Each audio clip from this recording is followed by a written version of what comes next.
Okay, back here, Chapter 7, Part 2.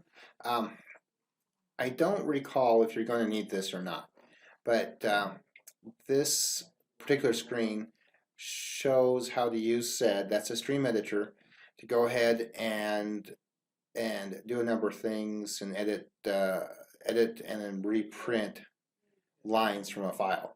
So when we look at Zoo2, of course that's what it looks like. It's a delimited file.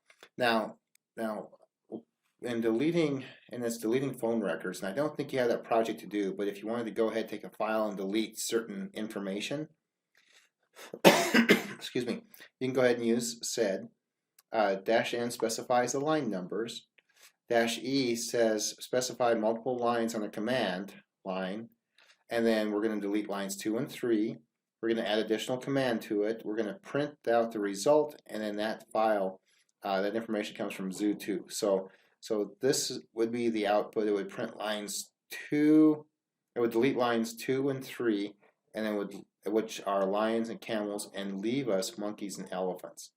Okay, so the next thing though, which will be short, is using shell functions. So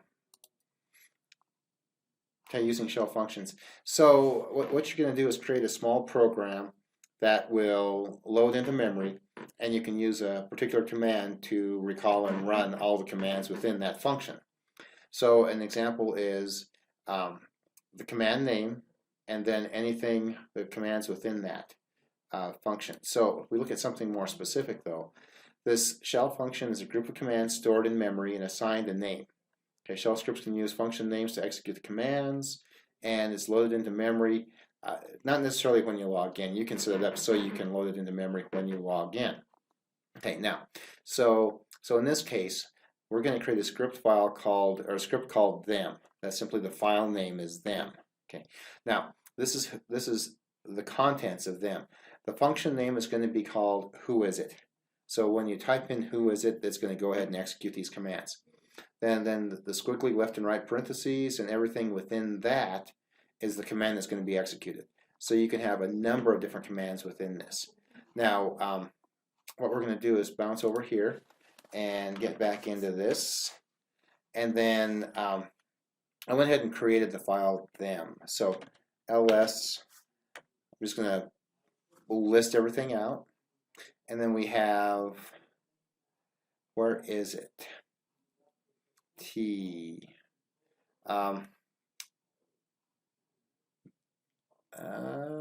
Hold on. I'll find it. It's right in front of me.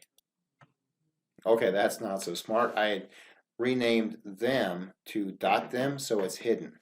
So remember, when I'm over here typing, it doesn't see them, that file them. But if I do ls space -A to show hidden files, them is right there. Okay, so if I just go ahead and cat, let's gedit .them.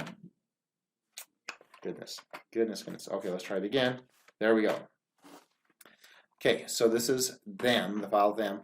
This is the function name. This is what runs the function, and then everything within the squiggly parentheses are the commands.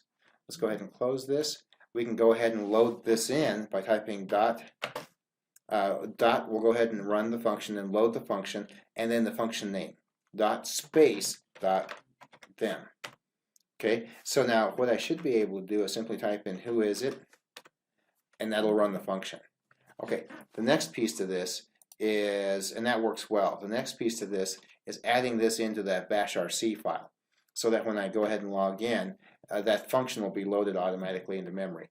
Now, this is an example of another function that does a number of different things, sorting out names and so on and so forth. I guess we'll just go ahead and leave it.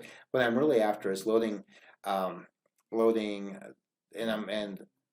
this file is called my functions.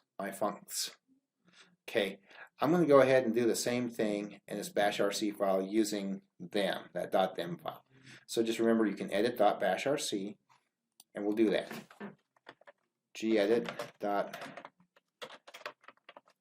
.bashrc. Okay, so that's that login com file, that .bashrc file. Now, I have the particular command at the bottom, which changes my prompt. But here I'm loading the dot space and then the function .them. Okay, so I'll go ahead and load that. Now, and I just type it in, save it, and then exit. So I'll go ahead and exit out of here. Anytime that I open this new terminal, it should run that .bashrc file. I should be able to type in at this point who is it as a command that I have created, and it runs the command. So so with that, that's a function, and you do that towards the end of chapter 7. Okay, now the following couple of screens are simply command summaries. And first page of command summaries, second page of command summaries, and that will conclude chapter 7, Advanced Shell Programming. So if you have any questions or comments, please contact me. Thank you.